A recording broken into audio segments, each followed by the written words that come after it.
Galloway's Talking Together, support from Retina UK. Hello, and thank you for tuning in. Retina UK, who are we? Well, we're the charity, the UK charity that's dedicated solely to working for people affected by inherited sight loss. So we've been around for over 40 years. I think it was it was about 76, I think, that a lady called Linda Cantor, who'd been diagnosed with the condition, had been trying to find out more information about her condition and whether there was any research happening into a treatment or a cure, and realised that there was actually very little that she could find out. So having sort of done a couple of radio shows and found a couple of other people, realised that there were actually quite a number of people out there in the same boat. And the British Retinitis Pigmentosa Society was born. Like I said, that's over 40 years ago now. Since then, we've actually had a number of name changes. So we may have been known to you as British Retinitis Pigmentosa Society, or BRPS for short, or RP Fighting Blindness, as we became a little later on. And then in October 18, we changed our name again, finally to something a little bit shorter, which is a real relief when you're actually writing your email address out constantly. So we are now Retina UK, and we offer information and support to help people to live their lives to the full today, but also provide hope for the future by funding medical research to increase the understanding of the conditions and to accelerate the search for treatments for the future. We want to make sure that nobody living with inherited progressive sight loss feels alone. You know, there's somebody out there for you to get support from, to learn information from, and to tap into the research news and that type of thing to keep you fully informed. So what is it we actually do? Well, two things. We actually have two strands to our activity. The first is to provide support and information, as I say, to anybody living with an inherited retinal dystrophy. And that's including, but not limited to, RP. And the reason that we realised we needed to change our name followed lots of discussions with patients, families, medical profession, and they were all telling us at events that we met them at that the term RP was becoming clinically less relevant. Now, that doesn't mean that classic retinitis pigmentosa doesn't exist anymore. Of course it doesn't. It's still the most common of the inherited retinal dystrophies. But whereas in the past, there are lots of other conditions that used to be given that name as an umbrella term, they no longer are. Diagnosis is far more specific these days. And we wanted to make sure that people being newly diagnosed can find us and know that we're an organisation that can support them, that they've got access to our extensive resources and information that can be of a big benefit to them. We'd also been talking to people that at our events. I remember being at Sight Village, and over a course of one day, we had 3 people come to us and say, "Oh, I used to be a member with you, but I'm not anymore." And when we started asking why, it was because they had been, what they say was re-diagnosed, but actually just their condition was now given a more specific name. So we had 2 people who actually had choroideremia, and another person who had let me think, I think it was a chromatopsia. From memory, it was a couple of years ago now. But they thought that they no longer belonged to our organisation, and that simply wasn't true. Our organisation has always supported people with inherited retinal dystrophies, and we realised that actually perhaps the name RP Fighting Blindness was actually getting in the way of some people being able to find us and sort of understand that we were an organisation for them. So we decided on Retina UK. We wanted to make sure that we've got a name that's as relevant in the future as it is now, and it's certainly far more embracing of all the conditions we support. I know we've got a couple of our volunteers that have been with the organisation for many, many years that have said to us they really welcomed the change, because we've got one gentleman who's got cone rod dystrophy, and he said, I always sort of felt that it sort of didn't, the name didn't include me, and it's far more inclusive these days. So what are the actual conditions that we provide support for? As I say, it's any inherited retinal dystrophy. So that's people with rod dystrophy, with choroideremia, achromatopsia, Leber's congenital amaurosis. It's syndromes such as Usher's syndrome and Bate syndrome, Alström syndrome, and also cone dystrophies, including juvenile macular dystrophy and Stargardt's. So there's a whole host of conditions there that we can actually support. The other area of our work is about looking to the future and looking at providing funding for medical research into potential treatments that hopefully will either reverse the signs of our conditions or actually halt the progression of the conditions. And the one thing I will say right at this beginning is that I am not medically trained. I'm the information, or one of the information and support managers at the charity, and I've actually worked there for, I can't believe it's almost 9 years. I was actually employed back 9 years ago to actually take over from to support Carol with the helpline, because Carol had been running the helpline at RP Fighting Blindness for some years as a volunteer. And I think it's fair to say, Carol, that the helpline was getting to a point where it was quite a bit of work for you, and it sort of looking at having some support alongside that from the office to work with you and make sure that our volunteers providing that support were getting the support that they in turn needed. So I started, and it was just 17.5 hours a week, and here I am 9 years later.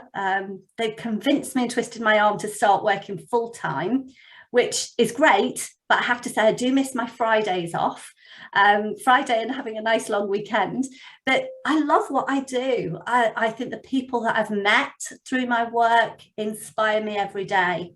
And our volunteer teams that we have working with us, it's testament to them, to the work that they do, and the charity that supports them, that many of them have been around for 30 years and are still happy to carry on working with us, volunteering for us, which is wonderful.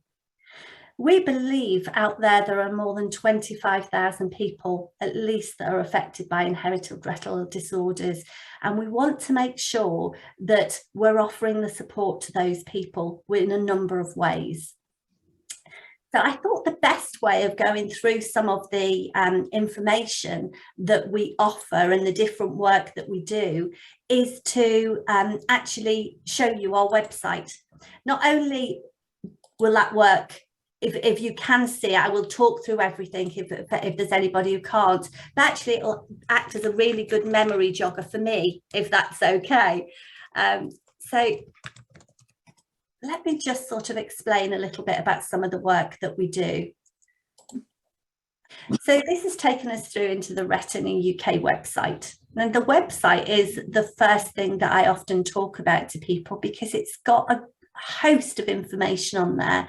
There's so much detail depending on how much you want to delve into the conditions and the things that we do, or you can actually have sort of quite top level information. It really depends on where people are in their journey when they come to us as to what information they want.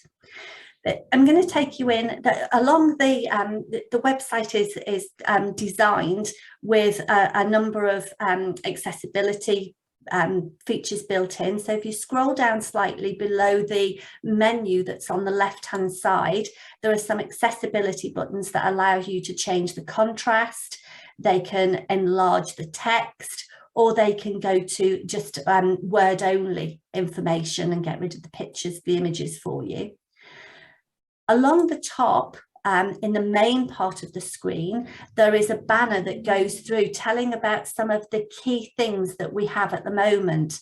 So, for example, we actually had, we've got information about the London Marathon, which we're very excited that is back this weekend. And it's Sunday, the first London Marathon for a while. So just letting people know about that, and, you know, we'll be cheering our team on. The next banner is about information evenings that we're holding.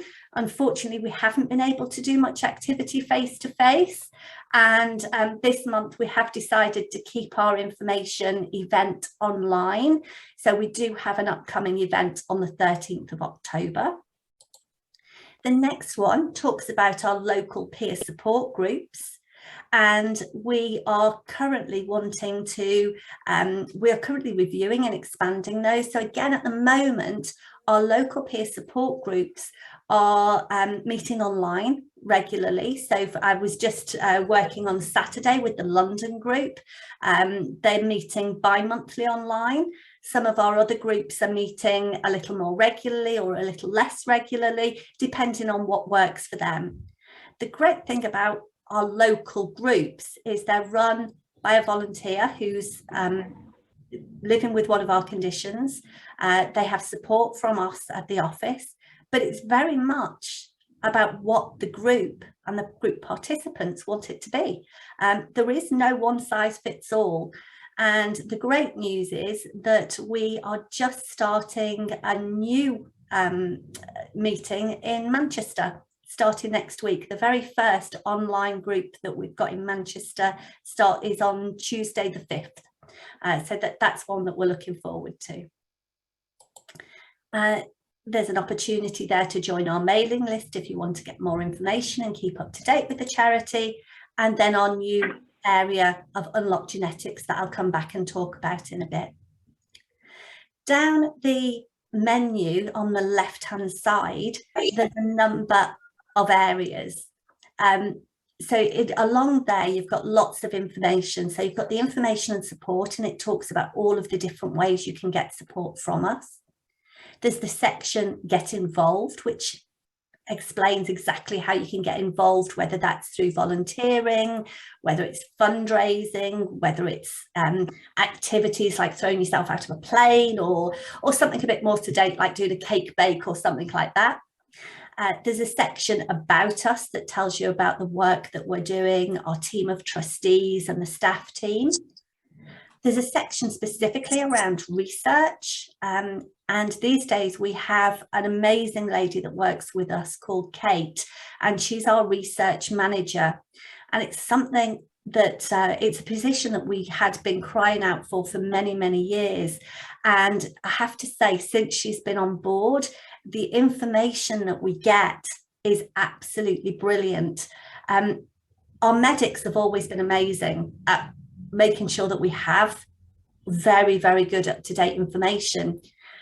The difficulty is always when you're dealing with a lot of medics, they talk in medic speak, which I don't know about you guys, but for me, that's not always the easiest thing to understand. It's, you know, a lot of it goes over your head. So it certainly goes over mine. So what Kate's able to do with her research background is take the tech speak, the information that's given by the medics, and actually translate it into information that we can all understand. So she's an absolute breath of fresh air, she really is. There's also a section on there that talks about inherited sight loss, and that section, if I go through to it now, has a number of different areas. So for somebody who's newly diagnosed or wanting to know more about their conditions, and certainly for some of our lay professionals that support our community, these are great areas for them to go into. So it talks a section about the types of inherited sight loss. If I go into that section, it lists a number of the different areas. So for example, if we go into classic retinitis pigmentosa, there's a whole section there that talks in layman's terms about the condition, the symptoms that people may come across, the cause, what's happening with treatment. Unfortunately, not too much at the moment, and then some useful links, other places to look at. I just take us back. There's other information on all sorts of our conditions that I've mentioned, and a few there that I didn't mention at the beginning that we also provide support for. There's also a section within the about inherited sight loss, generally about the eye, but a really good one is about, let me just see,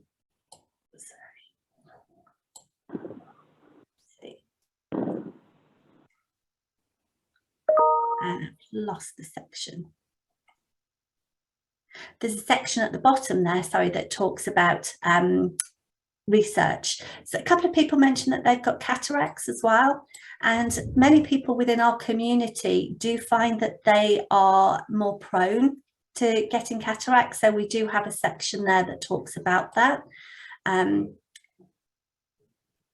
the genetics and retinal health, which, as I say, it's a new area of our work that I'm going to come back to and look at that in a moment. But if people are particularly interested around research in our conditions, if you click on the research section, we've got a number of areas. So we've got information about the research we're actually funding.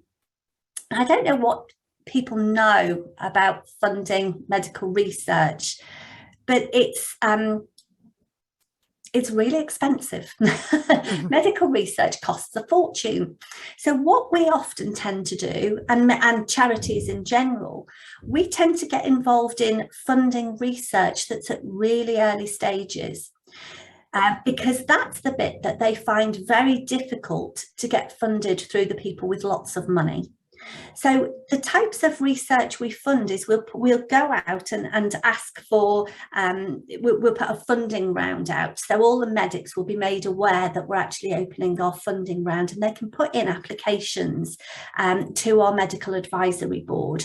And it's a basic sort of one-page piece of information that they'll put through with some proposals in, explaining exactly what the research is, how much they expect it to cost, but what impact they expect that to have. And our medical advisory board will get together and they'll shortlist those applications. They'll contact the people who are on the shortlist, and they'll be invited to put in a full proposal.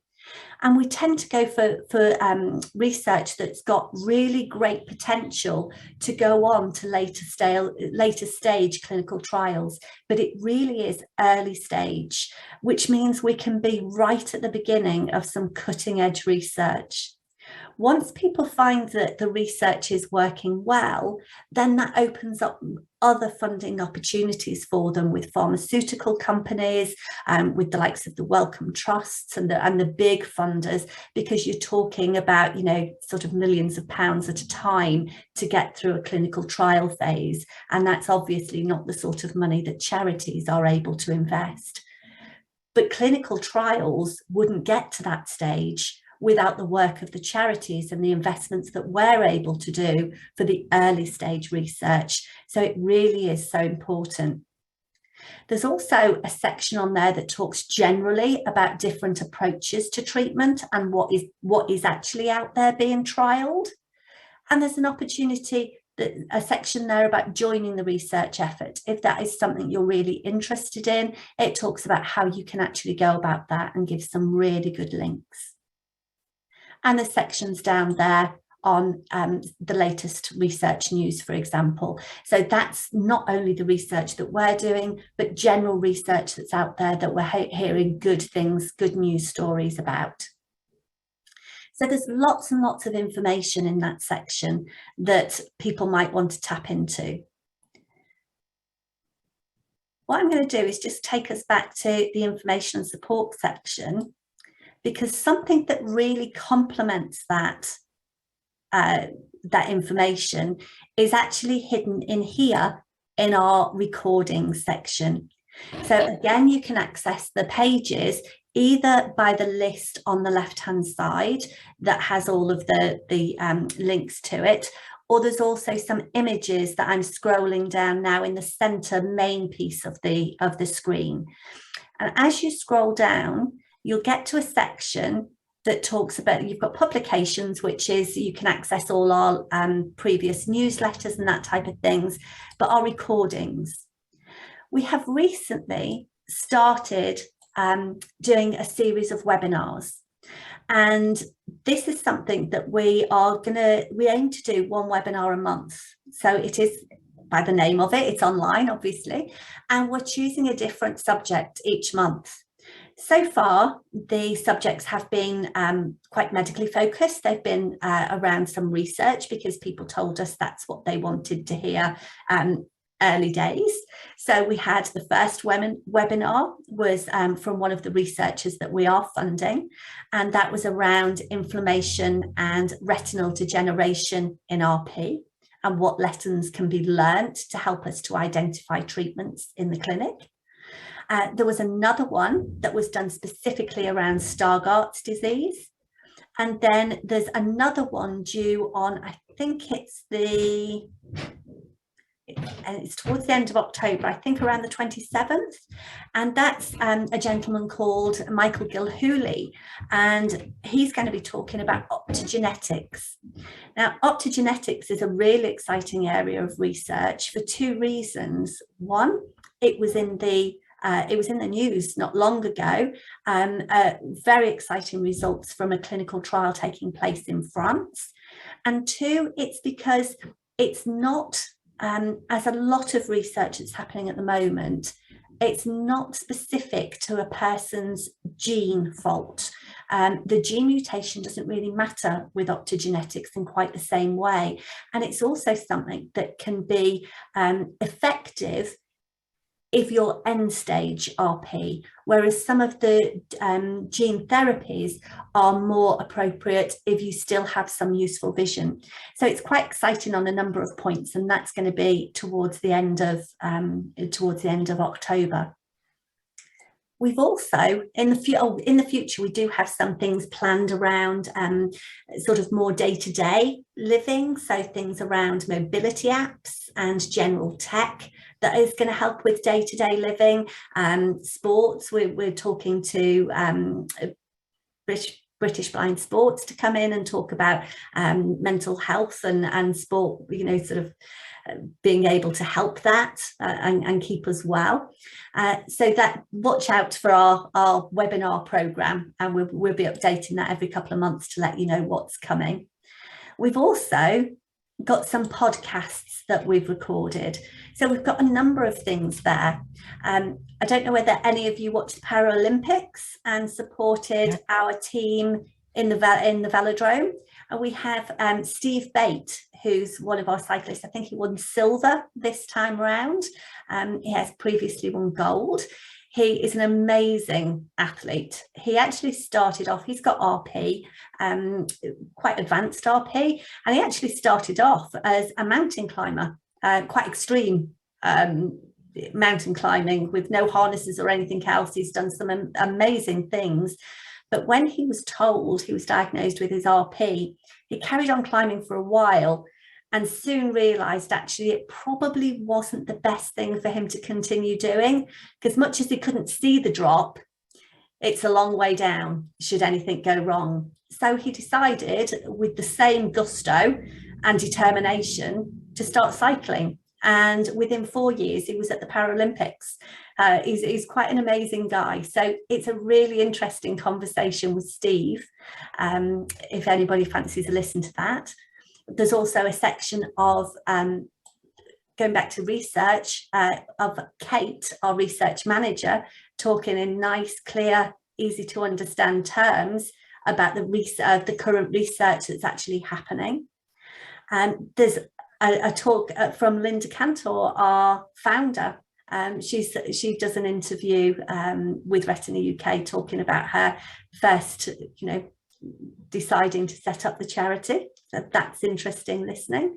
And we also, for anybody who didn't get a chance to attend our online conference this year in April, we also have the recording from the conference, and we had some great speakers at the conference for people to listen to.